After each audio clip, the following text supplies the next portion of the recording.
Torej, pozdravljeni tudi z moje strani. Knjigo smo zdaj že predstavili, mislim pa, da je prav, da začnemo s tem, da predstavimo tudi avtorja Jurija Popova. Jurij Popov je upokojeni novinar RTV Slovenija. Poleg dolgoletnega oblikovanja in vodenja dnevno-informativnih oddaj je oblikoval tudi več kot 860 radijskih reportaž. Kot raziskovalni novinar se je poleg rednega dela ukvarjal še z mejnimi pojavi sodobne družbe, kot so kriminal, prostitucija, trgovina z ljudmi, narkomanija. O tem je pisal tudi v skoraj vseh slovenskih časnikih. Je soustanovitelj društva Ključ, nevladne organizacije za boj proti trgovini z ljudmi in avtor društvene publikacije Trgovina z ljudmi. Leta 1999 je napisal svojo prvo knjigo o prostituciji Sence rdečih luči, ki je izšla pri založbi Magnolija, leta 2008 pa Prostitucija, priročnik za prostitutke, stranke in moraliste, ki je izšel pri založbi Pivec. Ves čas novinarske kariere je zbiral gradivo in snoval svoje literarno delo, saj je prej kot novinar želel postati pisatelj, vendar ga je življenje potegnilo v druge vode.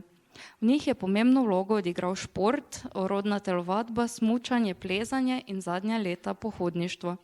Ukvarja se tudi s fotografijo, objavil je veliko reportaž, fotografsko opremil naslovnice več revij ter nekaj knjig. Po upokojitvi se posveča uresničevanju svojih literarnih snovanj. Bi kaj dodali? Že tako je preveč. To zgleda, ko samo hvala, ne? Ni, če pride Če od iz nekoga vaših drugega. Tako. Pa greva kar na prvo vprašanje, ki je tako zelo klasično vprašanje, ki vas ga vprašajo vsi v vseh intervjujih, pa vendar še tukaj, ker ne moreva mimo tega, odkot izhaja vaše zanimanje za to, če se tako izraziva, življenja na robu, in potem vsled temu še kako je sploh prišlo do nastanka te knjige. Najprej dober večer vsem skupaj. Mislim, da približno tako, kot je tudi pravzaprav Nike padla v mamila, ne. Ko se enkrat znajdeš v neki določeni vlogi, jaz sem večkrat razmišljal o tem, kaj bi bil resnično vzrok tega, da me je to začelo zanimati, pa sem videl, in to mislim, da marsikdo pozna, če si v družini l'enfant terrible, kot rečejo po francosko, ali črna ovca po naše, ne.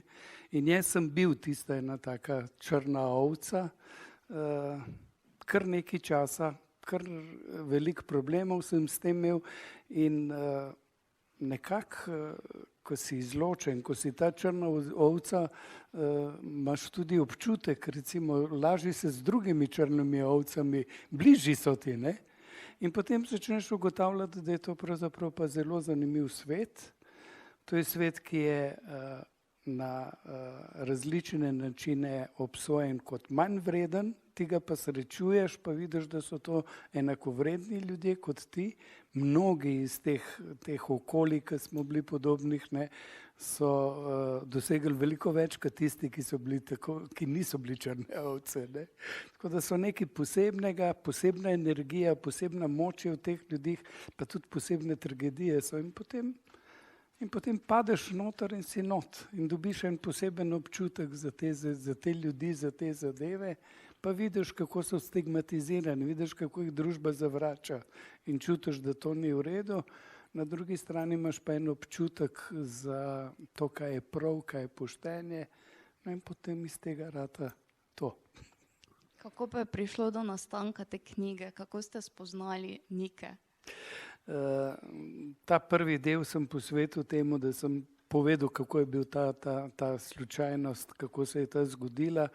V bistvu mene je tisti obdobju prostitucija kot taka zelo zanimala in sem začel prostitucijo preučevati na en popolnoma drugačen način kot socialni pojav, z vsemi svojimi značilnostmi, kajti v dnevnem življenju ljudje od tega socialnega pojava imajo v mislih 10-15%, kar pomeni, pa imajo občutek, da vedo, kaj je v tem pojavu, ne 90% pa zanemarjajo. In jaz sem se v te stvari spuščal in če se ne pogovarjaš z ljudmi, ki so vpleteni v to, potem lahko to počneš, kar počne velika večina novinarjev, ki jih jaz imenujem občasni poznavalci te teme, ne, da iz cajtengov nekaj poberejo, pa nekaj se zmislijo, pa nekaj, kar so se doma o tem pogovarjali, pa je to. In jaz sem se pa srečeval in intenzivno iskal stike in med njimi sem naletel na teto od tega dekleta in potem mi je ona čez čas predlagala, zato ker se je kot nekdanja prostitutka, zvodnica in tako naprej, je to v bistvu zelo tragična zgodba, izrazito defunkcionalna družina, Neke se je pa hodila na zdravljenje, pa ni, pa hodila, pa ni. Ona je 9-krat se zdravila od mamil in je pomislila, da mogoče bi pa pomagali, ker je imela pa željo. Nike je imela željo, da bi povedala svojo zgodbo, ker je že za sabo imela branje knjige Mi otroci iz postaje ZO. To je bila v 70-ih letih v svetu zelo znana knjiga. V Nemčiji je nastala in ta postaja v Berlinu obstaja. Je tudi zelo tragična zgodba, jaz sem jo prebral že tudi točno takrat, ne. No in potem je naneslo tako, da je imela željo in tako sva začela in sem rekel, v redu, jaz imam pa tudi interes, ne, ker so me pač te teme zanimale, pa ves čas sem bil med tema biti samo novinar ali biti še kaj več, ne. Mislim, da vam je zelo dobro uspelo biti še nekaj več. Ta roman je nastajal v razmaku 30 let in pričevanja Nike, ki je izmišljeno ime za resnično osebo, so zapisana točno tako, kot vam jih je povedala. In v roman ste na začetek umestili tudi navodila za branje. In zdaj mogoče, če bi povedali nekaj besed o strukturi romana in kakšna torej so ta navodila za branje. Pravzaprav sem se situaciji prilagajal, ne. Nekdo, ki je 18 let v mamilih, ona je še do danes na metadonu, kar pomeni, da to je blažja oblika, še zmeraj nekaj podobnega, se pravi, ne more biti čisto samostojna. Imaš probleme s tem spominom, ne, ali vso kronologijo, ali se da po kronološkem vrstnem redu zapisovati zadeve, ker recimo, ko sem poslušal te njena pričevanja, mi nekatere stvari časovno niso šle skupaj, pa kdaj se je kaj to, nekaj je manjkalo do te logiki, ne. In videl sem, kako pravzaprav pa zahaja, pa gre sem, pa gre kaj. In pravzaprav sem imel ogroman enega gradiva, ki pa samo po sebi ni skupaj padlo, ne. In zaradi tega sem mogel potem si začeti zmišljati, kako in na kakšen način bi to naredil. In zato je del tega, da opisujem, kaj se je dogajalo, del tega, da jaz vmes med posameznimi poglavji posredujem noter, kajti moja želja je bila, da to ne gre. Namreč zame zgodba, samo izpovedna zgodba nima nobene vrednosti, če jo ne moramo mi umestiti v neki kontekst prostora in časa. Mi se pogovarjamo o mladini, mi se pogovarjamo o mamilih, to je izjemno razširjeno, to je eno izmed 4 najbolj razvitih kriminalnih poslov na svetu, drugo je trgovina z ljudmi, trgovina z orožjem pa pranje denarja poleg tega. In to, kar se dogaja, paše v neki kontekst in zdaj ta kontekst je treba prikazati. Druga stvar je, ki me je vodila k temu, na ta način so nastale te, ne vem, da je koliko jih je 25, 30, koliko je teh fragmentov spomina, je to, da so ti ljudje vsi stigmatizirani, močno stigmatizirani in potisnjeni na skrajni rob družbe. Zaradi tega v njih razmišljamo popolnoma napačno, ne razmišljamo, da so to ljudje s svojimi čustvi, s svojimi potrebami, s svojimi željami, s svojimi nesrečami in tudi srečami, ne? Ker znotraj tega življenja tudi živijo na en tak način. In Zdaj pa, ker je mešanica vsega tega, zato sem se pa odločil, da bi mogoče bilo pa prav, da bi v začetku opozoril na to, ne, da bo pravzaprav, mislim, da sem uporabil izraz mešano na žaru ali nekaj v tem smislu, ne, in da pravzaprav sem tudi bralca na nek način prosil, da naj bolj kot da se s tem redom ukvarja, ne se ukvarja s tistem, kar je napisano, kajti to pa prihaja iz duše tega človeka. Ne. Ampak vendarle knjiga ima nek red. Na začetku je tudi mene, ne ni me zmotilo, ampak sem se spraševala, na kak način se bo taka knjiga brala, ampak potem pa res, ker padeš not v bistvu v ta ritem in ugotoviš, da je zelo smiselno zastavljena. Zdaj na naslednje vprašanje ste delno že odgovorili, ampak vseeno, vaši komentarji na neki napričevanja dajo delu res neko svojevrstno živost. Vi komentirate njeno telesno govorico, način pripovedovanja, hkrati pa ves čas ostajate spoštljivi, brez senzacionalizma in brez obsojanja. Kako vam uspe ohranjati tako objektivnost pri tako težkih temah? To je pa tisto, nekoč smo imeli zakon o medijih in 1. člen je govoril o objektivnosti. Skratka, jaz sem mogel vsa leta kot novinar Radia Slovenija, sem moral pravzaprav slediti tej objektivnosti. Sam sem prepričan, da kakršnekoli napihovanja, kakršnakoli patetika izkrivi podobo in pri ljudeh lahko povzroči odpor. Redke je,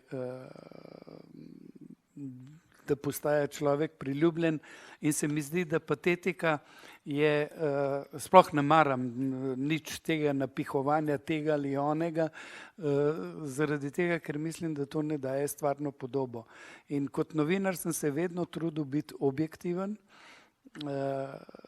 in to mislim, da imam v sebi vgrajeno. In zaradi tega sem pravzaprav dejansko sledil temu, da bom vsazga, ki sem mu dal brati, sem vprašal prvo, a opazite kaj patetike.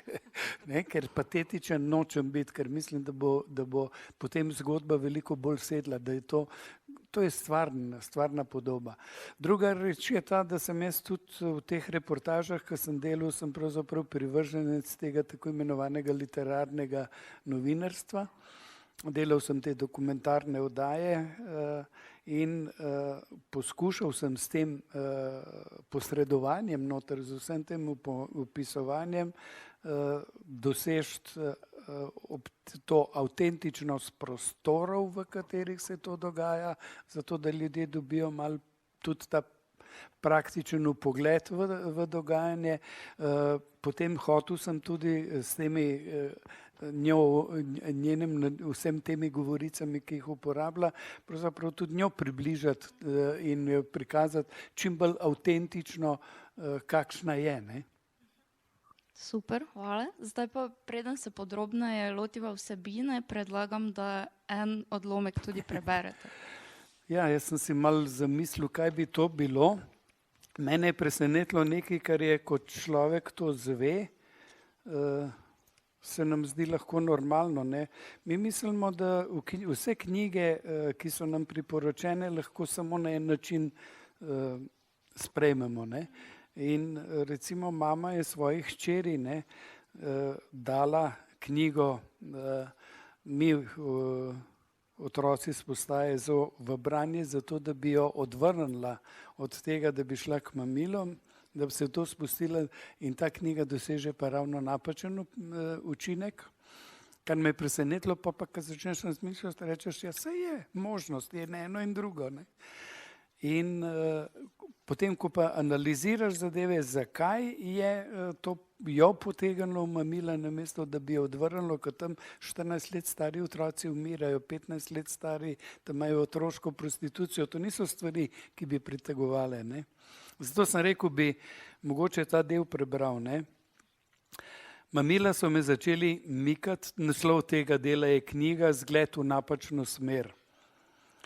Mamila so me začela mikati, ko sem prebrala knjigo Mi otroci s postaje ZO.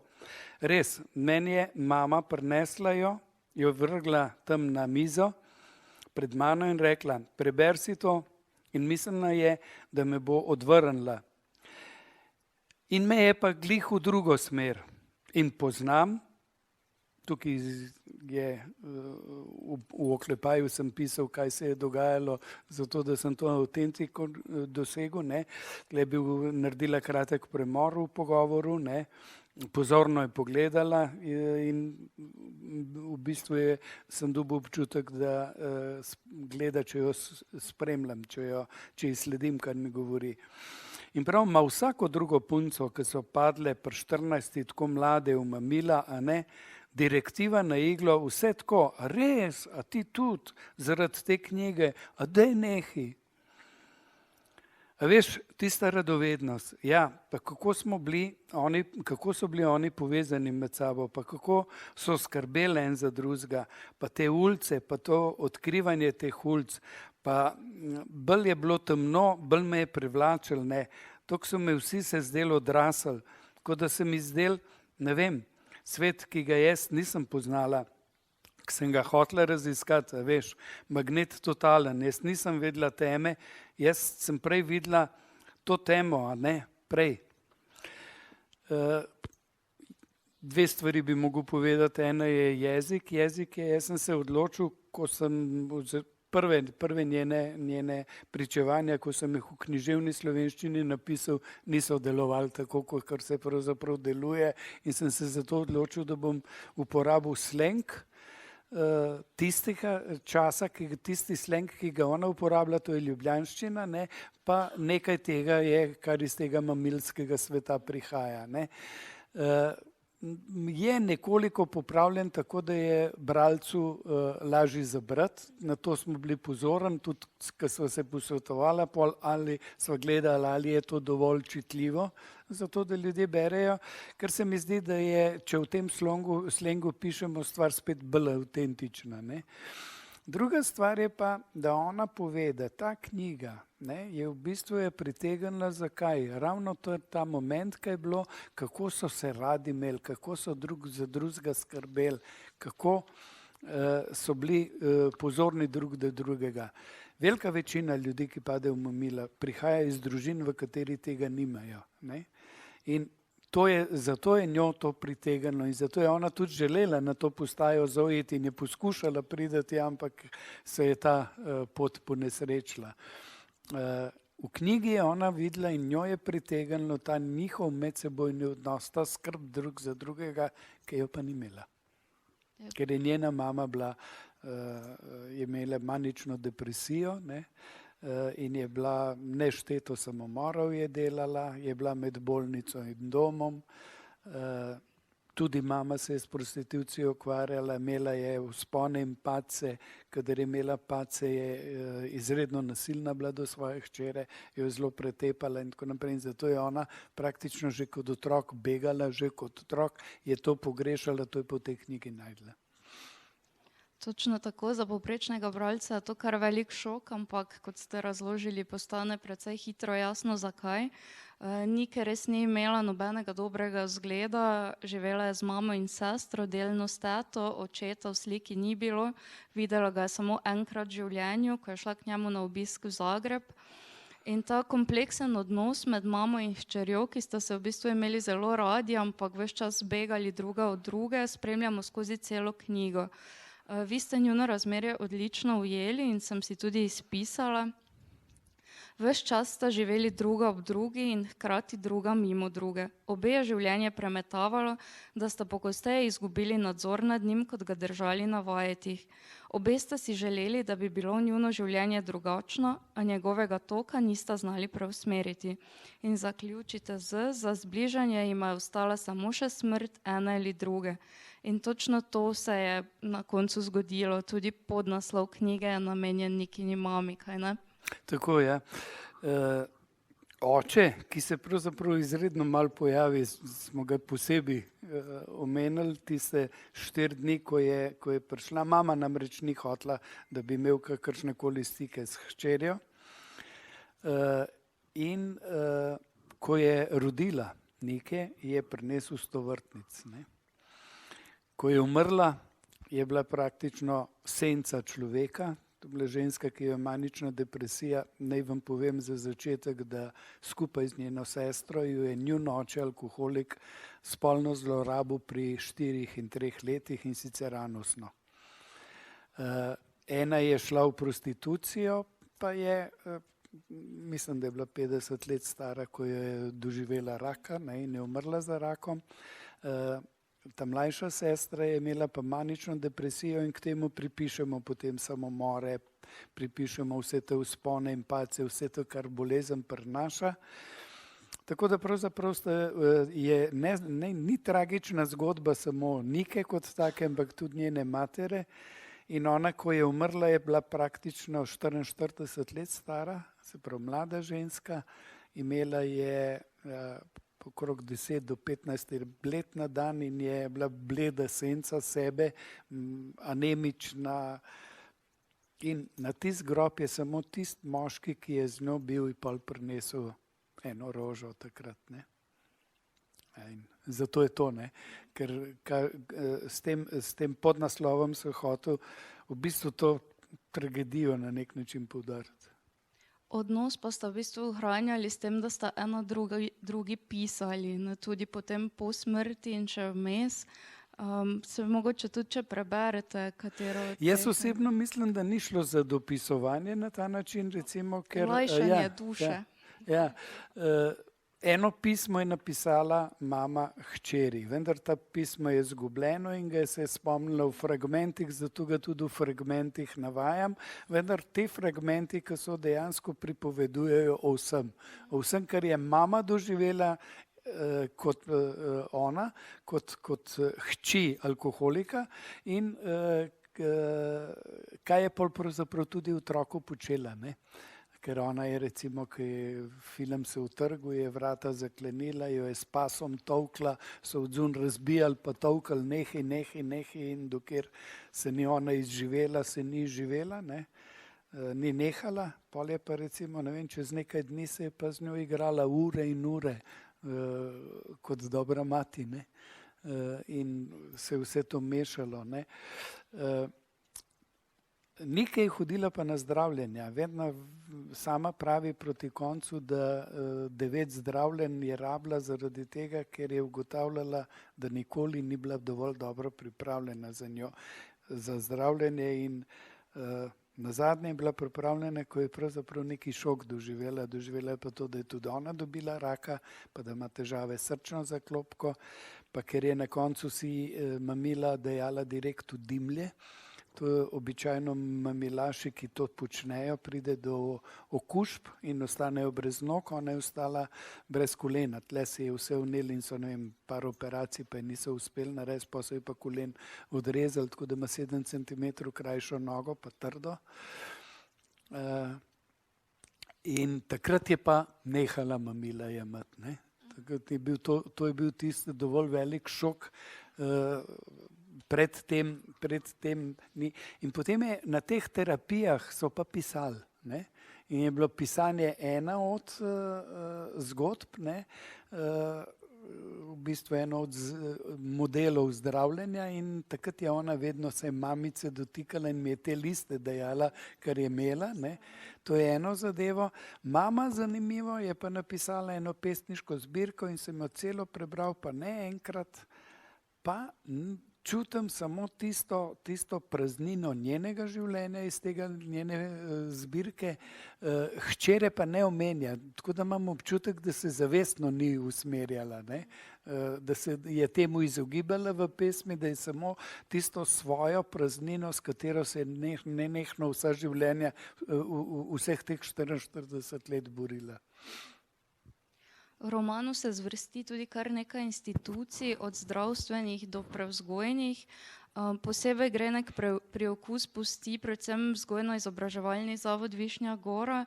To mislim, da ste naslovili pod poglavje tudi šola agresije, kjer se pokaže ena velika problematičnost našega sistema. To se mi zdi bilo zelo dobro prikazano tudi v filmu Posledice, če ste ga videli. In me zanima potem, kakšno je vaše stališče do raznih institucij, tako pri prevzgoji kot tudi premagovanju odvisnosti. Mogoče Pa to ne bo delovalo, da se hvalim, ampak jaz sem 13 takih dvournih oddaj naredil na socialno temo in sicer s temi socialnimi zadevami, ki smo jih imeli po noči, in ena od njih je bilo moč in nemoč centrov za socialno delo. In rečeva, da so ti domovi del te verige, vseh teh ljudi, ki bi pomagali. In opažal sem, da recimo so eno veliki problemi, da se večina socialnih delavcev ne ukvarja s tistem, za kar se šolajo, ne. Zaradi tega, ker je ta sistem narejen drugače, pa sem primerjal, kako je to v tujini narejeno, in sem videl, da socialni delavci po teh centrih za socialno delo v glavnem opravljajo bolj ali manj ta administrativna dela, ne pa ta vzgojna, ki bi jih morali upravljati. Recimo pri nas socialni delavci pišejo te razne te, ki imajo te dodatke, pa te zadeve, te papirje, te zadeve urejajo. To recimo na Nizozemskem delajo občine, ne? Na občinah delajo in so prepuščeni socialnim naši socialni delavci, mnogo jih najdeš v raznih društvih, nevladnih društvih, v katerih pa delajo tisto, za kar so študirali, ne? Na ta način, ne? In jaz se spomnim, ona ni bila edina, ki je to izkušnjo imela. Jaz sem v prvi knjigi, ki sem pisal, je tudi noter je bilo živo pričevanje, to je ta Sence rdečih luči. Tam je pričevanje dekleta, ki je bila žrtev trgovine z ljudmi. Ona je bila v vseh popravnih domovih v Sloveniji, ne? In popolnoma isto je govorila, da te šole so preprosto šole agresije, da to, tako kot sem tle rekel, da izgleda v teh sistemih vladata dve vzporedne organizacije. Ena je tista uradna, socialni delavci, druga so pa, kako ti kot mafija delujejo ti bi rekel, oskrbovanci, ne? In med sabo velja en določen red. To delo je strahotno zahtevno. Kdor nikoli ni srečeval, jaz mislim, da ljudje so povprečni ljudje, kadar vidijo nekoga, ki se na čuden način obnaša, se mu izogiba. Ampak pogosto so ti ljudje žrtve nečesa. Nekdo, ki je agresiven, ki je tak, ki počne nenavadne stvari, jih počne z nekim razlogom. Zakaj? Seveda nimamo časa se s tem ukvarjati, zato so posebni delavci, ki bi se morali, ne, posebni poklici pravijo, da to so poklici prihodnosti, da bo tega vse več. In je zelo zapleteno z temi otroci delati, ker je ogromno agresije, ker je ogromno recimo pomanjkanje teh temeljnih vrednostnih sistemov, oni niso vzgojeni v njih, oni jih ne spoznavajo, starši so, običajno so to enodružinske situacije, matere samohranilke, ki praktično cele dneve delajo zato, da osnovne stvari preskrbijo za svoje otroke in kontakt s svojimi otroci izredno hitro izgubijo, ne. Njihova obnašanja, agresivno obnašanje izhaja iz teh notranjih stisk, ne? In ko prihaja v določeno okolje, mogoče to deluje podzavestno, ne, v enem normalnem okolju deluje, ker je toliko in toliko normalnih ljudi, ne? In on se tega zaveda in on vsega tega nima, ne? In potem začne to sovražiti in sovraži pač tistega, ki ga vidi, nanj se to stresa, zato jih potem začnejo umikati, pa prihajajo enake med sabo, ne.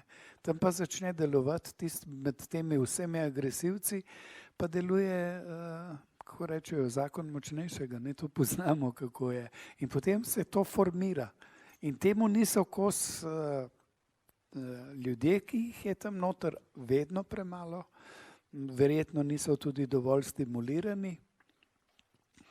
Delujejo to kot zapori, kjer ti izločiš, ne. Ona se je slučajno najdla tam zato, ker jo po eni fešti, v kateri se je demoliralo stanovanje, v katerem sta živele z mamo, ne, jo nihče ni hotel vse pozeti, ne. In je potem ena socialna delavka iz Most navedla stik in je rekla, bo šla samo začasno tja, ne. In ko bo tisti, ki bo bral knjigo, bo videl, kako pravzaprav se je pa to pol začelo zapletati, poglabljati in da je tam pravzaprav bilo vse huje in huje, ne? In da je ona vse bolj in bolj padala v to. Tudi tam so recimo dekleta, že v bistvu je imela to osnovno šolo, mamil je že tam imela, čeprav je že prej probala, ne? Ampak tam so recimo imeli tablete v vrečah, vse so nametali in pol, kar si zagrabil in vase dajal in to ne je bilo nekontrolirano.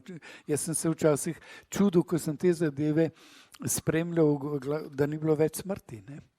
Injiciranje kave in podobno, tudi groza. Ja. Pa če se še malo vrneva k prostituciji, spomnila sem se ene anekdote, in sicer, ko sem se poleti dobila z enim drugim avtorjem založbe Pivec, na vrtu enega zelo obljudenega lokala v Ljubljani, me je vprašal, kaj delamo, kaj pri založbi, in sem rekla, da urejam knjigo Jurija Popova, in on je zelo na glas rekel, ja, Jurij Popov, ki se ukvarja s prostitucijo. In so vsi okrog se naenkrat začeli zelo zanimati za najin pogovor. No, to je vedno ljudem težko razlagam, da jaz se nisem ukvarjal s prostitucijo, ampak sem jo preučeval. Ker sam se nisem prostituiral, ne? Pa tudi zvodnik nisem bil nikoli. Ja. No, na to temo ste ukvarjanja s prostitucijo ste izdali, kot rečeno, že 2 knjigi, predstavlja pa tudi velik del romana Jaz džankica.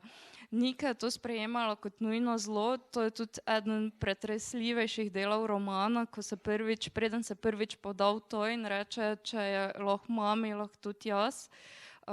Vi pa ste ob tem zapisali kar nekaj globih ovidov, tako o pojavu samem, kot tudi o Nikini situaciji, pa mogoče še uživa malo v tem. Jaz sem hotel to prostitucijo dejansko čim bolj raziskati in tako sem se pravzaprav prišel tudi v stik z trgovino z ljudmi. In recimo pišem zdaj knjigo o trgovini z ljudmi, zato ker so ljudje začeli jemati prostitucijo pa trgovino z ljudmi kot sinonima, ne. Prostitucija ali pa zloraba žrtev trgovine z ljudmi za spolne potrebe je samo del tega pojava. Jaz celo mislim, da ni največji, mislim, da je gradbeništvo bistveno večje, ne. Pa še druga področja so, zato pišem knjigo, v kateri bi rad predstavil vse te zadeve. In prostitucijo kot tako sem pa preprosto raziskoval in sem hotel vedeti, kaj se dogaja, kaj se v resnici dogaja. Zato sem vzel ta osnovna načela sociološkega raziskovanja, ko ti socialni pojav vzameš in ga razdeliš na faktorje in potem preučiš vsak faktor posebej in ga na koncu staviš nazaj, ne. Tako se praktično raziskuje, resno raziskuje, kadar se o teh stvareh pogovarjamo. Prostitucija je pa pojav, ki pravzaprav spremlja človeško družbo, ne.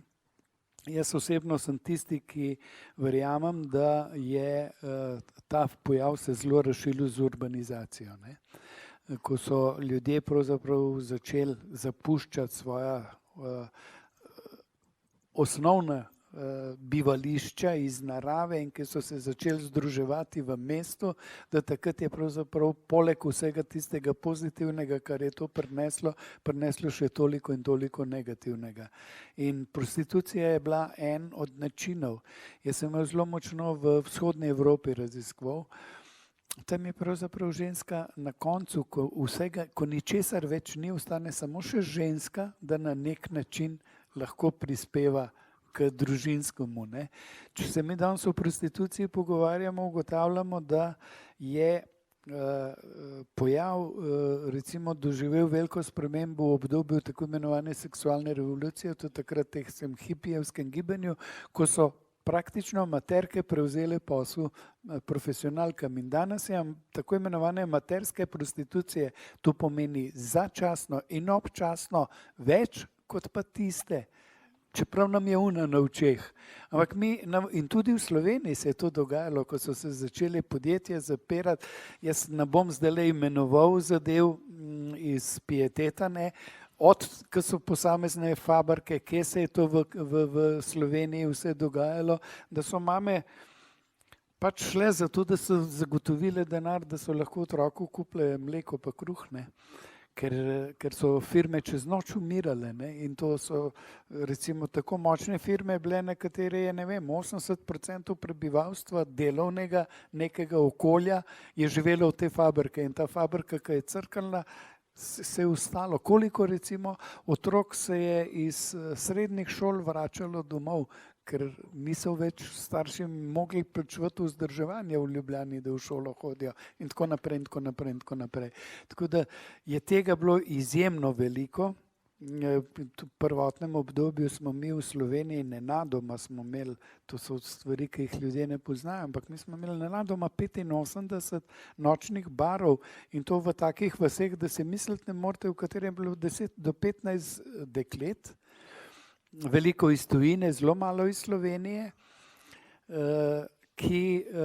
za katere ne veš, ne, a so samo striptiz plesale ali ne. Je bil en podatek, ki sem ga 2 leti vztrajno objavljal, pa se nikogar v Sloveniji ni prizadel. V Španiji, ne, so obstajali klubi, ne, in v teh klubih so v enem določenem obdobju našteli 105 Slovenk in to nobenega v Sloveniji ni zaskrbelo. To so podatke Guardije Civil, ne, oni imajo več policij, ne, in Guardia Civil je ta, ki se s temi stvarmi ukvarja, ne. In oni so imeli registriranih 105 Slovenk, 105 mladih deklet, ki je šlo prostovoljno v prostitucijo, ne, zato z nekim določenim razlogom Slovenija ni ponujala to, ne. Mi imamo danes, ne vem, koliko 7-10 tisoč mladih ljudi, ki je šlo ven v svet, ne, ker jim Slovenija ne ponuja perspektive, ne. Zdaj predlagam, da še en odlomek prebereva. Mislil sem, da bi bilo mogoče zanimivo tole, kaj mislim, da je bilo stran 313.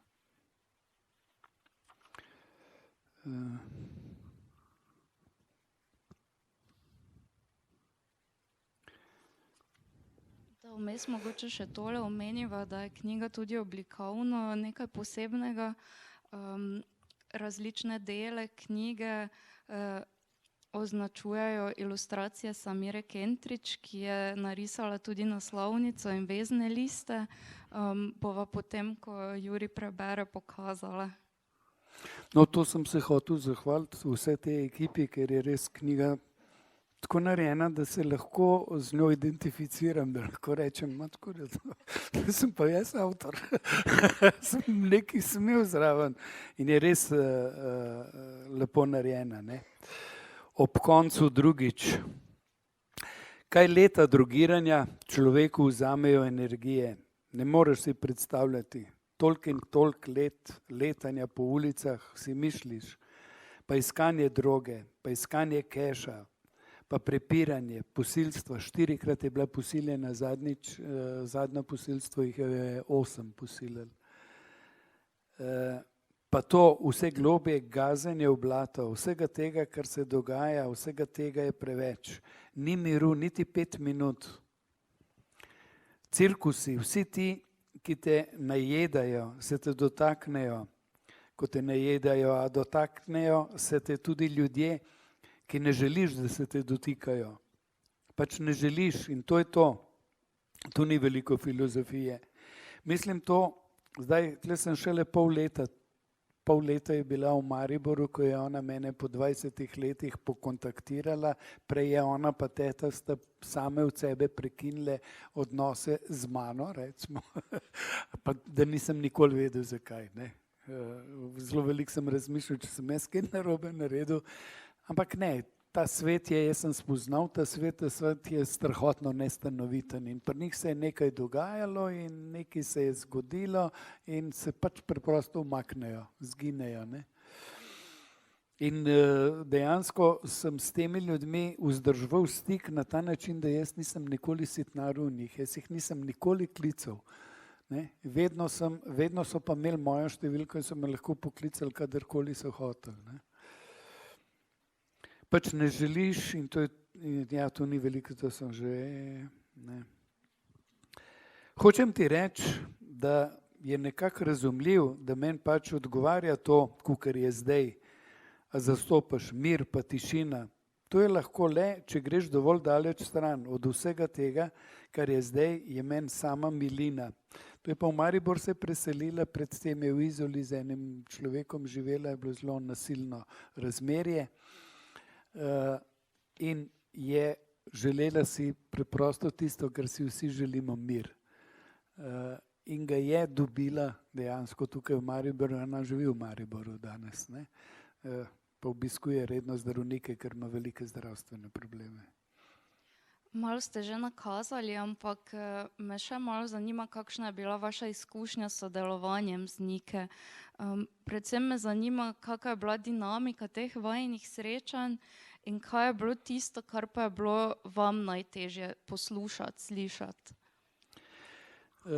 Ja, tudi na področju, drugih področjih, ko sem se spuščal, je to najhuje vedno pride, ko se pravzaprav srečaš s tistim fundamentom, ko se sprašuješ, najdeš človeka, ki se obnaša tako, da je to njemu škodljivo in se sprašuješ, zakaj. In potem, ko začneš se počasi pogovarjati, prodirati, jaz sem naredil intervju z več kot 270 prostitutkami, Slovenkami in sem tudi vedel, recimo približno 30% tega gradiva, ki sem ga dobil od njih, je bilo uporabnega, 70% pa ne, zato ker tudi one poznajo te stereotipe v njih, ne, in se za njimi skrivajo. Postaviš si pa vprašanje, kakšne koristi pa imajo od tega, da mi nekaj povedo. Danes so nekoliko drugačni časi, ker zgleda, da te osebne izpovedi zelo špilajo, ne, in da se jih da dobro prodajati, ne. Jaz nisem privrženec tega, zaradi tega tudi vi Nike ne vidite, ne, in jo ne bo nihče videl, ne. Ampak imate prav, ker sem včeraj pogledala in je ta knjiga je sposojena v skoraj vseh enotah Mariborske knjižnice in so tudi čakalne vrste tako do maja v večini enot, tako da res špilajo te zgodbe očitno.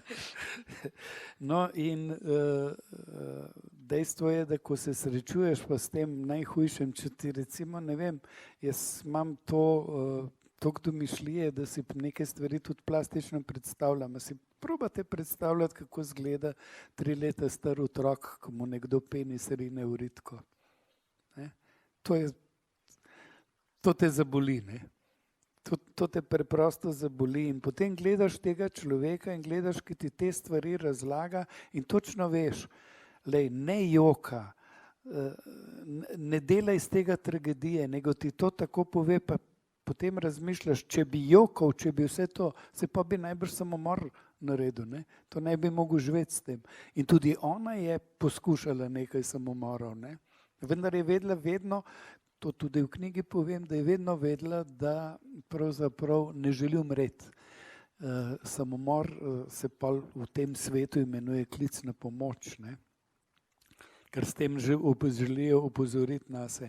In te najbolj tragične zadeve in najhuje je, ko se pogovarjaš o teh stvareh in vidiš, da ne moč narediti nič in da tisto, da bi se kaj spremenilo, da bi šlo stvari na bolje, niso odvisno od tebe. Da nimaš, ne, da edino, kar lahko ponudiš tem ljudem, je pa to, da si spoštljiv do njih, ne. Jaz sem imel tudi eno izkušnjo, ko me je ena kolegica novinarska rekla, če grem, ki je pisala o trgovini z ljudmi, v javnem mediju, in če grem z njo v kakšen ta nočni lokal, da bi videla, kako zadeve bi bile tam, kako to poteka, in sem jo peljal pač v en nočni bar in sem jo opozoril na tiste stvari, na katere sem tudi jaz bil pozoren, da sem gledal, kako moški ženske gledajo, kako se med sabo obnašajo, kako komunicirajo s temi ženskami. Gledal sem tam ženske v oči, recimo, ko se slačijo, kaj počnejo med tem, ne, na kakšen način to doživljajo in tako naprej. To je pač ta govorica, saj smo se na fakulteti tudi učili, ne, z opazovanjem pa primerjalnim branjem in tako naprej veliko zveš, ne. In sem rekel, poglej, v enem momentu sem rekel, poglej, kako jih gledajo, poglej ta komunikacijo z njimi, nobenega spoštovanja do njih, in mi je rekla in me je šokirala. In je rekla, pa se jih ne moreš spoštovati. Jaz pa mislim, da treba vsakega človeka spoštovati. Kaj mislite vi? Jaz sem bil šokiran, sem rekel, kako lahko objektivno pišeš, če nisi pripravljen razumeti te situacije. Ko sem bil udeleženec, sem bil del slovenske delegacije na do zdaj edini konferenci o trgovini z ljudmi, to je bilo, mislim, da leta 2005 v Bruslu. Bilo tam 1100 delegatov, ne, v glavnem celotna Evropska unija, takrat plus te države, iz katere najpogosteje prihajajo v Evropo ženske. Ena od njih je bila Ukrajina. Ne. No in sem tam, smo šli pogledati te Windowse, kako delajo, in je ena italijanska organizacija oziroma nizozemska, ker Nizozemke so tukaj v prednosti, one so na teh področjih največ naredile in bolj smo bolj ali manj njim sledili. Ne. Dejansko smo imeli eno Sulla Strada, se je imenovala po italijansko, ena nevladna organizacija, ki ni delovala samo v Italiji, ampak je bilo, in ta je bila Makedonka. Ne? In ko smo to šli gledati, je rekla, jaz to ne morem gledati, ker so te punce se tam nastavljale, pa ni bilo nič tako tragičnega. Pa sem je takrat rekel, draga moja, jaz ne vem, kako boš pomagala tem, če vse te stvari te tako osebno pretresajo. Do določene mere, če se hočeš s tem ukvarjati, če hočeš tem ljudem pomagati, potem moraš biti do določene mere trd. Ne smete vsaka stvar na kolena spraviti.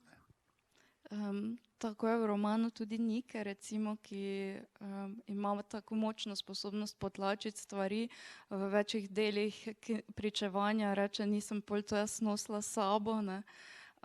In zdaj mogoče predzadnje vprašanje, kaj bi želeli, da bralci odnesejo od branja te knjige?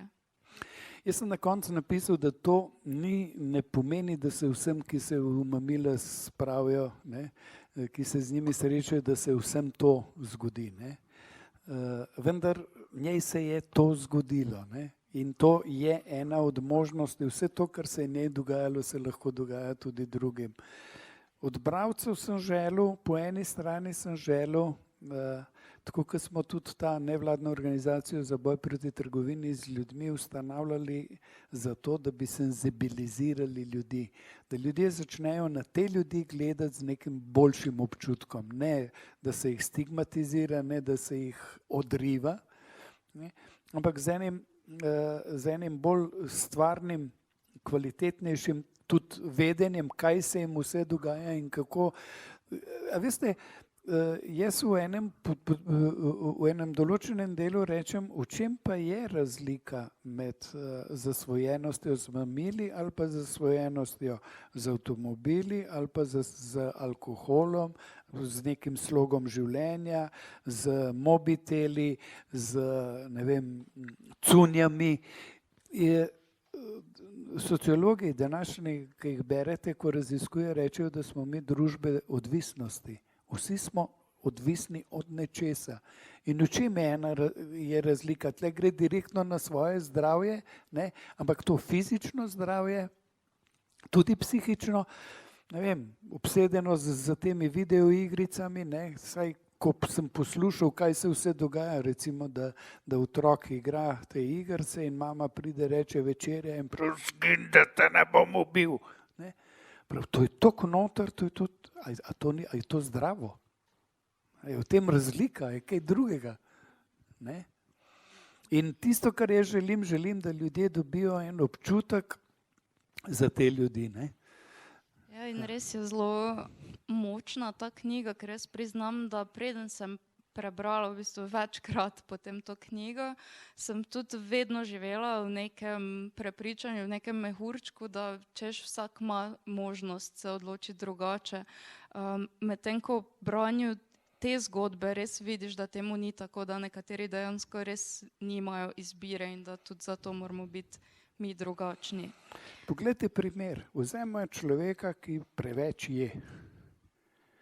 Pa se zaveda tega, da to ni dobro. Če ga to zelo prizadene, bo iskal zunanjo pomoč. Pa bo še zmeraj težko se tega losal. In tako se recimo nekdo, ki se v mamila spravlja, ona se 9-krat, bi šla ven pa ne bi, bi šla ven pa ne bi. Pa ko je bila tam noter, ko se je zdravila, ko se je začela v ta proces, jo je nekaj, se je zgodilo, da je bežala ven. Pri mamilih pa v tem terapijah zdravljenja, recimo šele v zadnjih 20-30 letih, da se je začelo pozornost usmerjati na to, da kaj naredijo. So formirali ogromno enih komun, poznamo te komune, v katerih so jih zdravili od tega in kaj se zgodi, ko jo zdravljen. Nekatere te komune so tudi po 3 leta trajale. Kaj se zgodi, ko se pozdravi? Vrne se okolje, v katerem je postal mamilaš.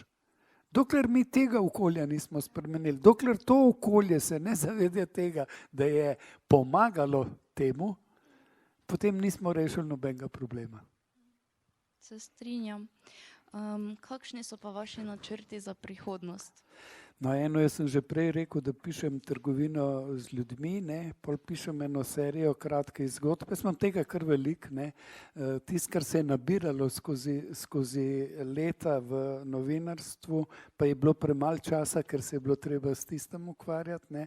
Ampak so te ideje nekaj se odložile, pa sem rekel, da bi rad nekatere take stvari povedal ljudem, ki seveda pa tudi sam uživam v tem. Sam uživam, se zdaj transformiram iz novinarja v literata, ker je to popolnoma drugačen pristop, drug način, in se je treba veliko učiti, tako da uživam. Ogromno berem, ogromno pišem, še zmeraj hodim okrog in fotografiram in evo, življenje je polno.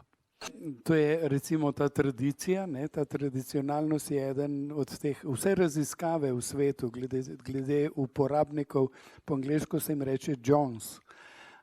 Vse raziskave ne kažejo tega, kar vi pravite. Jaz sem sam sodeloval pri eni raziskavi, kako je s prostitucijo in to smo po nalogu komisije, Evropske komisije delali in smo ugotovili, da približno 60% migrant je že v prostituciji, se pravi, da jih je večina, se pravi, se jih tudi zato zlorablja. To, kar ste rekel, da ti migranti uporabljajo te zadeve, vi morate vedeti, da so to revni ljudje, To so ljudje, ki nimajo kruha, ki nimajo tega in jaz mislim, da se prej s čem drugim ukvarjajo, kot pa s tem, da bi porabljali denar za prostitucijo. To je recimo približno, ne vem, če poznate zgodbo, ko je bilo svetovno prvenstvo v fuzbalu na Nizozemskem in v Nemčiji in so takrat govorili, da so v Nemčiji zaradi obiskovalcev uvozili 40,000 prostitutk, kar je bila popolna in totalna laž.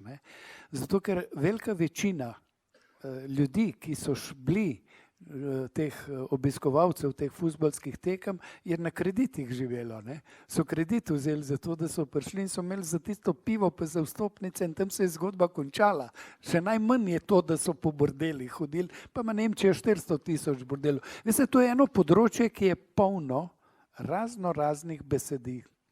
To je eno področje, v katerem moraš s veliko pozornostjo brati in študirati stvari in gledati ne samo to vrstna novinarska pisanja, v tem recimo velika razlika med univerzami na Zahodnji Evropi in v Vzhodnji Evropi je, da se zahodne univerze zelo veliko ukvarjajo z dnevnimi socialnimi pojavi.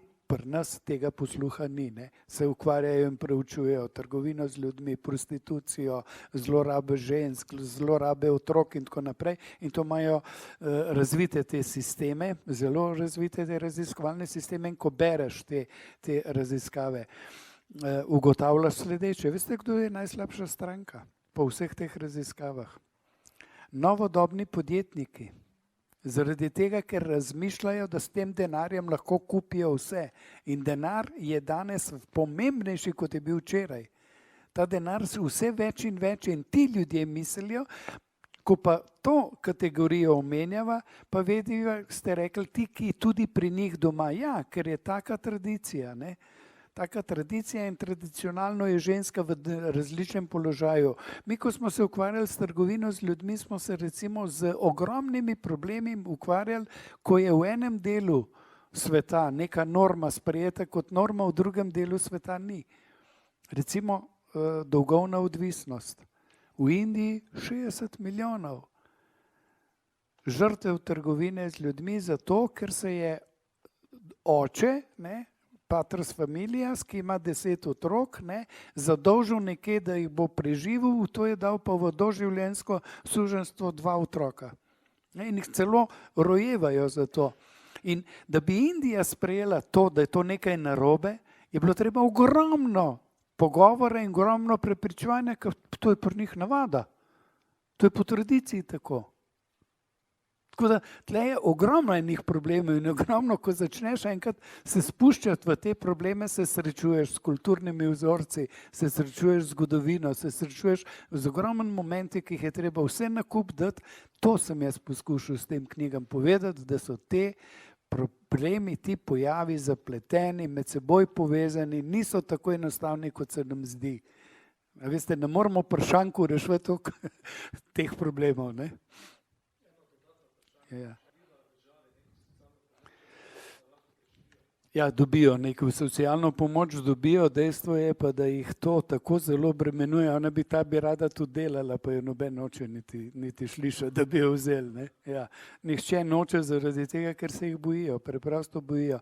In če bomo mi veliko, malo več o teh stvarih se s tem ukvarjali, bomo videli, da njim ljudje ne priznajo, recimo, da se ozdravijo, kadar se ozdravijo. In to jih vrže nazaj v isto zgodbo. Jaz si gledam vsak dan tamle, ko grem v mesto peš, je ta fundacija tako Stigma pa Roberts, ne, in ko greš tam mimo in jih vidiš, pridejo na tisti metadon, vidiš jih že poslušaš, vidiš, da se pravzaprav so asocialni, vidiš vse to, ampak koliko teh ljudi je poskušalo pride do nečesa, pa so odvrženi. Oni so praktično v jarku civilizacije ves čas in tam morajo preživeti.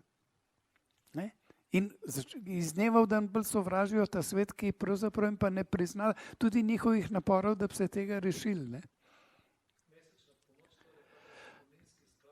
To je to, ne, oni imajo to mesečno, ne, oni pokojninski sklad, ne, oni imajo pač to tiste te stebre socialne pomoči, ki so, ne, ona ima, recimo ta moja ima to, da je fant dobil tisti status pomočnik, ne, 8 ur na dan, da ji pomaga in tako naprej, ne. In pol tisti, ne, tako da je on mal asistenca, ja, no. No, tako da je on pol neki daje od tistega, pa nekako živi, ne. Še kdo mogoče?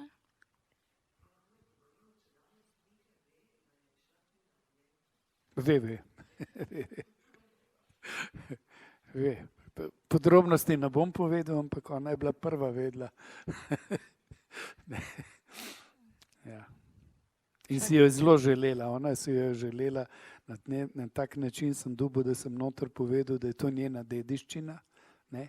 Dediči bojo pa vsi tisti, ki jo bodo prebrali. In kaj pravi v knjigi? Je všeč? Ona je navdušena. Ona nima nobene koncentracije, 2-3 strani prebrati, tle pa prebere, bi rekla, tudi po 40 strani je na dan brala. Ne? Rekla, da jo je tako vlekla. To se pravi, da sem, kako bi rekel, za bralca na en tak način napisal, da se da brati, ne? Da niso preveč komplicirani pasusi. Ne? Res je. Mogoče še kdo? Ok, potem pa Jurij, najlepša hvala. Če vas knjiga zanima, je tam na voljo tudi za prodajo. Jurij je tukaj na voljo za podpise. Hvala, da ste nama prisluhnili in adijo.